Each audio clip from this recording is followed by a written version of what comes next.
Chapter 23. Nahri.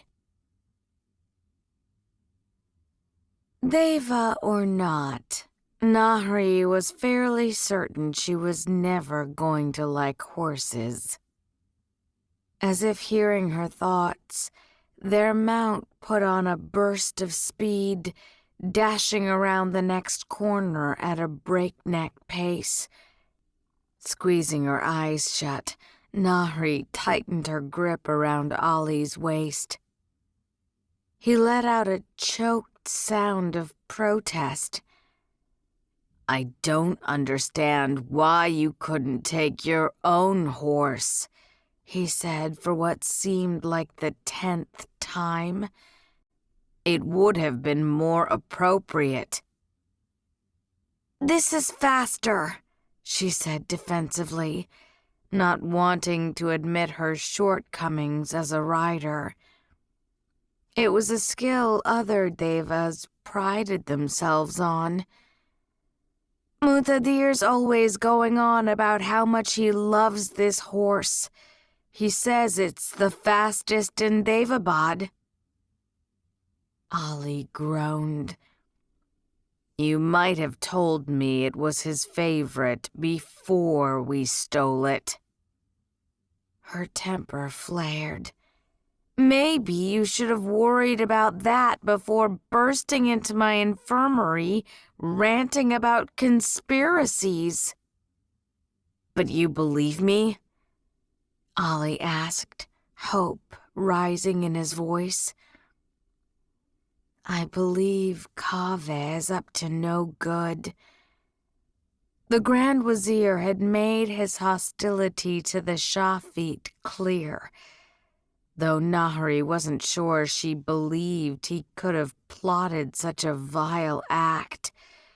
There had always been something she hadn't quite trusted about him, but he didn't seem to be a cruel man. She settled for a different answer. "It's such a monumentally absurd story, even for you to concoct, that I'm assuming there's a chance it's the truth." "How gracious of you," Ali muttered.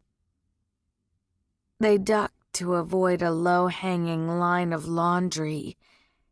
They were taking a back passage through the Gaziri quarter that Ali believed was faster, and the windowless expanses of the broad stone mansions loomed up around them, the faint scent of refuse clinging to the air. The horse jumped a wide drainage canal, and Nahri swore, hugging Ali tighter to hook her fingers around his weapons belt. That was an item she knew he'd keep secure. She heard him murmur a prayer under his breath. "Do you have to do that?" she hissed into his ear, fighting embarrassment. Nahri was not going to pretend the prince was the most objectionable person to hold tight. She was a grown woman. She could quietly note the positive effects daily sparring might have on a man without getting worked up about it. Ali was the one making this unnecessarily awkward. "You know, for someone with such a clear recollection of one of Kaveh's courtesans, you're acting pretty prim." Ali sputtered. "I didn't do anything with his courtesans," he said, defending himself. "I would never. Forgive me for remembering a face." She felt mildly insulted at the heat in his voice. "Do you have something against Deva women?" No, of course not," he stammered back. Ali shifted as if to put space between their bodies, but another lunge of the horse sent them hard against each other. Can we not talk about this right now?" Nahri rolled her eyes, but let it go. Fighting with Ali wasn't going to help her face down a Deva mob. Nerves fluttered in her stomach. Nahri knew the Devas listened to her, and she had a fair amount of confidence in her ability to persuade, but the prospect of confronting an angry crowd scared even her. "It won't be like that," she tried to assure herself. "You'll swear on your family's name to see justice done, and then order them to go home." The most important thing was to prevent this from spiraling out of control. It wasn't long before the alley began to widen. They turned another corner, and Ali slowed the horse. Just past an open archway, Nahri caught a glimpse of the street. The horse's clattering hooves softened. The sound was immediately replaced by wailing. Nahri inhaled sharply, smelling blood and smoke on the warm air. Ali spurred the horse out of the alley, a choked cry of denial on his lips. They were too late. There was no Deva mob, no cordon of royal guard trying to establish order. Instead, what had been a happy, lively neighborhood of workshops and new homes this morning had been reduced to smoldering husks. The air was choked with smoke, a gray haze obscuring much of the camp. "No," Ali begged softly as he slid from the horse. "God, no." Nahri jumped off after him. She could hear a baby crying, and sick with fear for Subha's family, she lunged forward. Ali caught her wrist. "Nahri." His voice was heavy with emotion. "We're alone. If people blame you, if they want revenge, then they want revenge." Nahri glared at him. "Let me go, and don't ever try to stop me again." He dropped her wrist as if it had burned him. "I'm sorry." "Good. Come on." They entered the camp silently. Smoking workshops and tents loomed around them. One of the pumps Ali had installed had been smashed and was going wild, spraying water in a wide arc. The muddy road had been churned up by hooves, and it sucked at her slippers as she passed smashed furniture and broken pots. And yet it looked like most of the damage was confined to the main thoroughfare. A small mercy. Perhaps the Devas who attacked had been too frightened to get off their horses or venture into the narrow side lanes.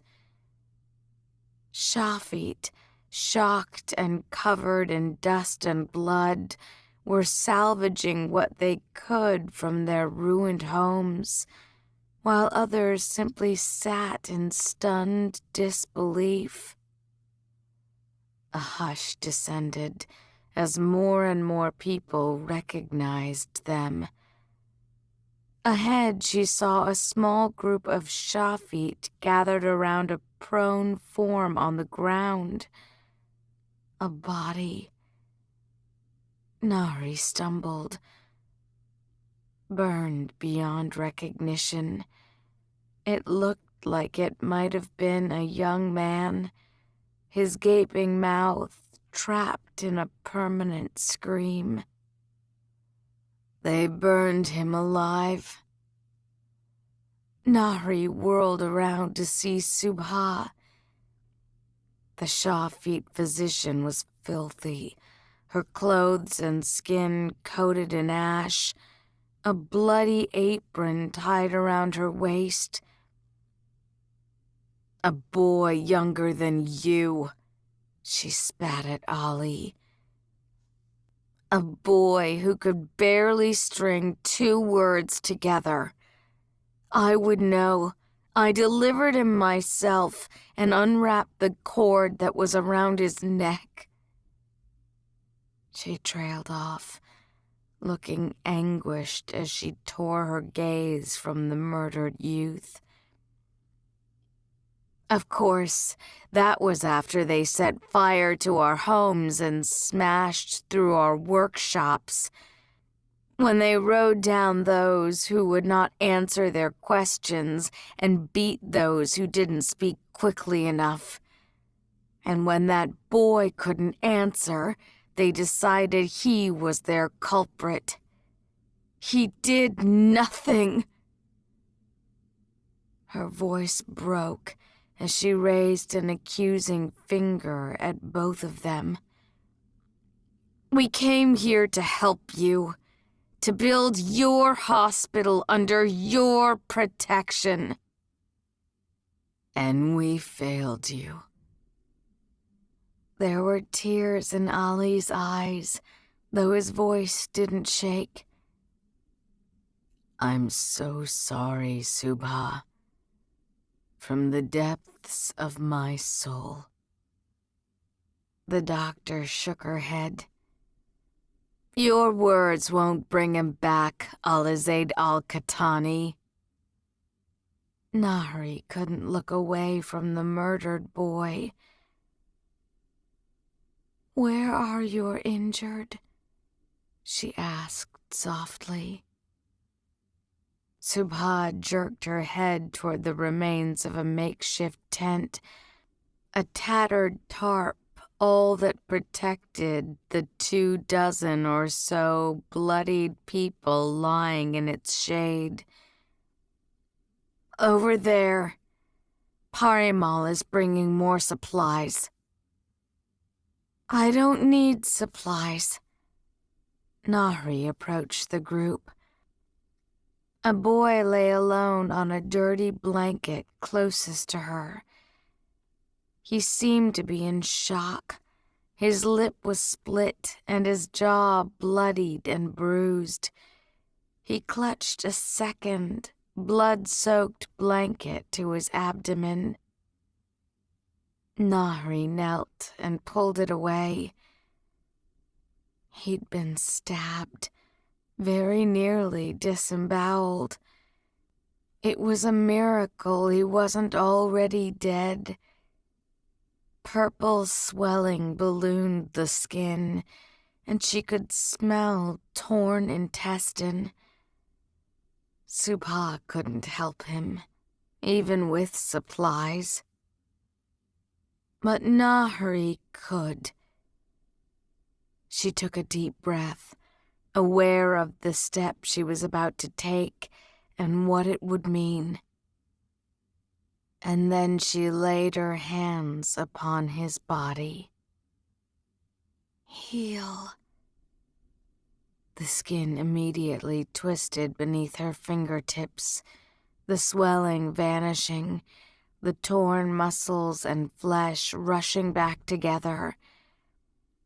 The young man let out a strangled gasp, and she felt his racing heartbeat even out. Nahri opened her eyes, meeting Subha's stunned expression. She cleared her throat. "Who's next?" By the time the call to Maghrib prayer echoed across Daevabad, Nahri had lost track of how many Shafit she had healed. The injuries were brutal. Broken bones, crushed limbs, and gruesome burns. From what Nahri could gather, the rampage had been short but savagely effective. A mob of riders racing through and throwing conjured balls of fire before seizing and murdering the young man they declared guilty.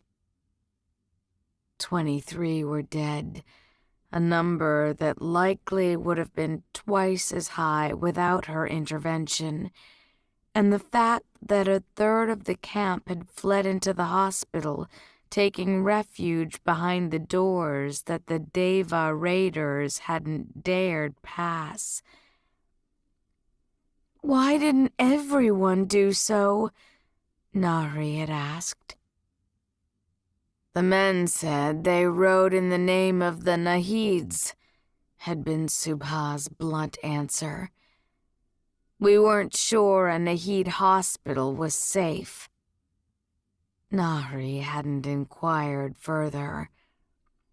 And by the time she was done, her last patient, a 6-year-old with a skull fracture who'd been found in the arms of her dead father, Nahri was drained in every manner a person could be.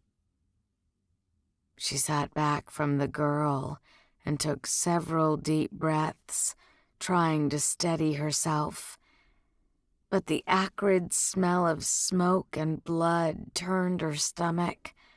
Her vision blurred and she squinted, trying to see past a wave of dizziness. Subha put a hand on her shoulder. "Easy," she said, as Nahri swayed. "You look ready to faint." She pressed a water skin into her hands. "Drink." Nahri took it gladly and drank, pouring some into her hands to splash onto her face. "We will catch and punish the men who did this," she promised. "I swear." The other doctor didn't even bother to feign a nod. Maybe in another world. Too late, Nahri registered the sound of hoofbeats. There were a few alarmed cries, and Nahri dropped the water skin as she whirled around, half fearing the mob had returned. It was almost worse. It was Ghassan. The king wasn't alone, of course. The Qa'ed and a contingent of the royal guard, all very well armed, were behind him, as were Muntadir and Kaveh. Her blood raged at the sight of the Grand Wazir. If Kaveh had a hand in the attack that had led to this awful reprisal, he would pay. Nahri would make damn sure of it. But she'd also be careful. She wasn't going to shout accusations she couldn't prove, like Ali had, and then have them used against her. She straightened up. "Subha, your family's in the hospital?" The other doctor nodded. "They're with Razu." "Good." Nahri wiped her hands on her smock. "Would you join them? I think it best you not draw the king's attention right now." Subha hesitated. "And you?" "I need to put some men in their place." But Ghassan didn't even glance her way as Nahri ducked out of the tent and approached. He was off his horse and striding across the bloody cobblestones straight for his son, as if there was no one else in the street. Ali seemed to notice a half moment too late. Covered in blood and dust, he had not stopped moving since they arrived, doing whatever the Shafit asked of him, cleaning debris, repairing tents, distributing blankets. He raised his hands. "Abba!" Ghassan struck him across the face with the metal hilt of his khanjar. The crack echoed across the street, the camp going silent at the sound. Nahri heard Ali gasp, and then his father hit him again, and he staggered back, blood streaming down his face. "On your knees!" Ghassan snapped, pushing Ali to the ground when he didn't move fast enough. He unsheathed his Zulfikar. Horrified, Nahri ran toward them, but Muntadir was faster, jumping from his horse and striding forward. "Abba, wait." "Do it!" Ali's voice, racked with anguish, cut his brother off. He spat blood and then glared at his father, his eyes blazing. "End this facade," he choked, his voice breaking on the word. "Just do it." Ghassan's hand stayed on the Zulfikar.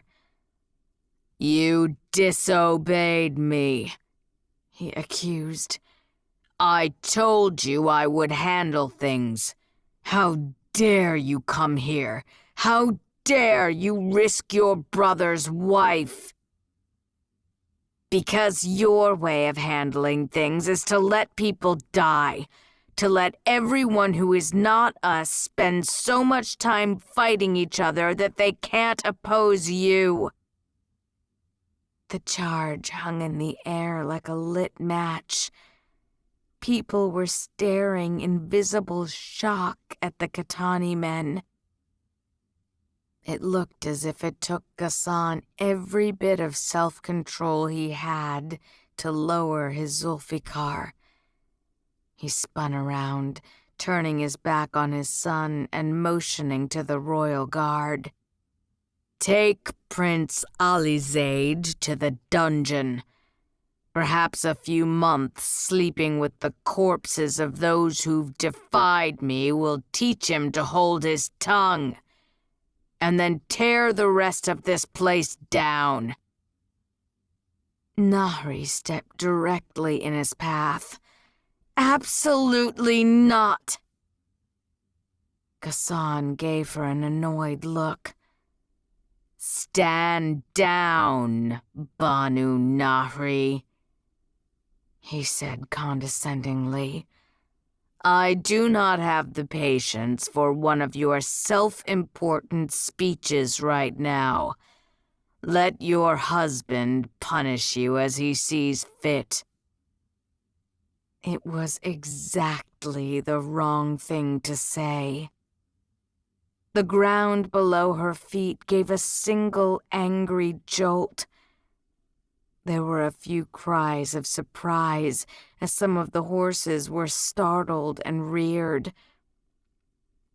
Filthy and fed up, Nahri barely noticed. Energy was crackling down her limbs, the city pulsing angrily in her blood. She had not come to this place, to the hospital they'd rebuilt on the bones of their slaughtered ancestors, to be brushed aside.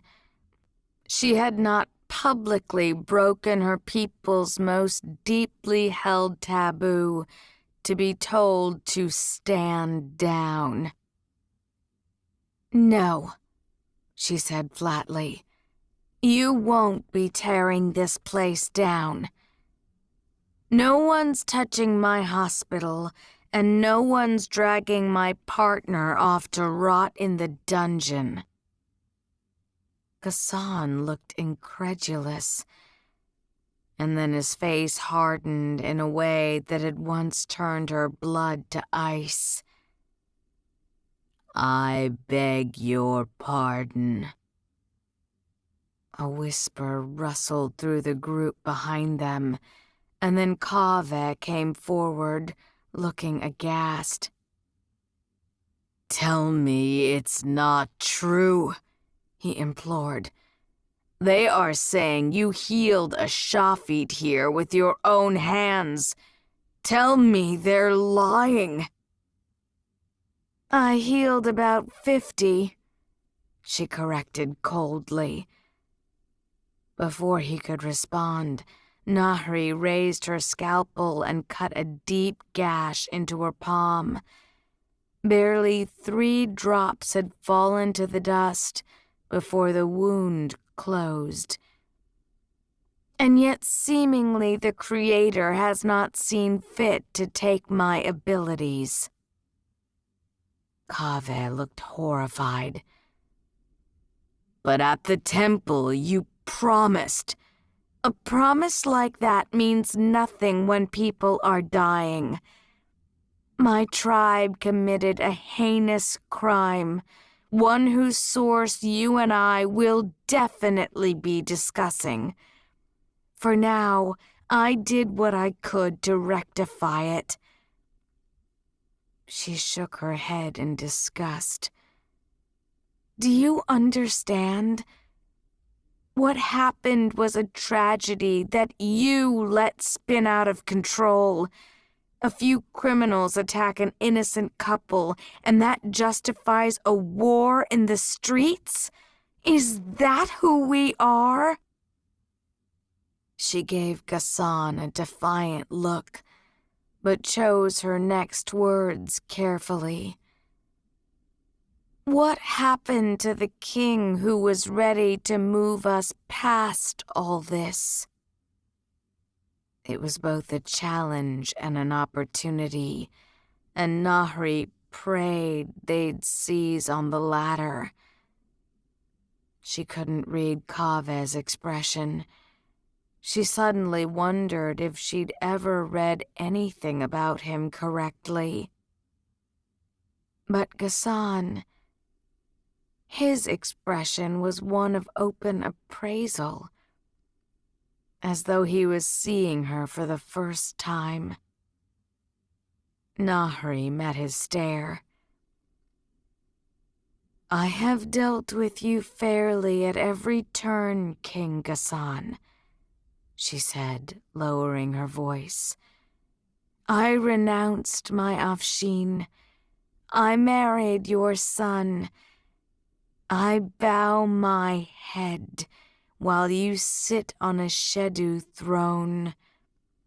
But if you try to take this from me, I will rip this city and your family apart." Ghassan narrowed his eyes and drew nearer.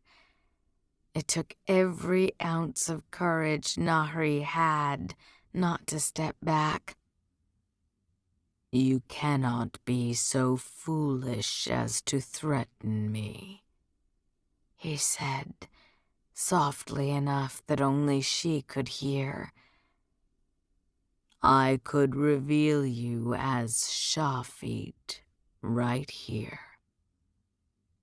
Nahri didn't drop her gaze, and then in a single petrifying moment, she decided to call his bluff. Nahri could read a mark, Jinn King or not, and she was still willing to bet Ghassan al-Qatani would rather be known as the king who united their tribes than the one who destroyed the last Nahid. "Then do it," she challenged, keeping her voice equally low. "Let us see who the Devas believe now, who your children believe. I've kept my word. Do this, and it will be you acting in bad faith, Not I. Perhaps moved to interfere by the deadly expression brewing on his father's face, Muntadir approached. He looked sick, his horrified eyes tracing the blood-spattered street and smoldering buildings. "Abba, it's been a long day. Let me take her back to the palace." "That sounds like an excellent suggestion." Ghassan didn't take his eyes off her. "You're correct, Banu Nahida," he continued, his voice diplomatic. "You have acted in good faith, and I'm certain your actions here were only intended to save lives." He shrugged. "Perhaps one day the Devas will even forget you completely disobeyed Suleiman's code to do so." Nahri refused to flinch. "My hospital?" "You may keep your little project, but you won't be returning to it until it's completed." Ghassan shot a glance at Ali, still kneeling on the ground. "Nor will you be leaving it, unless it is at my command. A contingent of the guard, and not ones your mother has managed to pay off, will arrest you if you try." He looked between Ali and Nahri. "I think it's best we put some distance into this partnership. Should you need to discuss the work, you may communicate through a messenger. One, I assure you, will be very much in my service." Muntadir grabbed her hand, pulling her away. "Understood," he said quickly, perhaps seeing the defiance still bright in her eyes. "Nahri, let's—" "I'm not done," Ghassan cut in, his voice freezing her blood. But his attention was back on Ali. "The Banu Nahida may have acted in good faith, but you did not. You disobeyed me, Alizaid, and I am not unaware as to who's been whispering in your ear and putting gold in your hands. That ends today." Ali shot to his feet, his eyes burning. "Excuse me?" Ghassan stared back at his son. "You've made clear your life means nothing to you, but you can't act so heedlessly and not expect to hurt others." His expression sharpened. "So you can be the one to tell your sister she'll never see her mother again." He turned on his heel, striding back to his horse. "Kaveh, arrange a ship. Queen Hatset will be leaving for Tanitri tomorrow."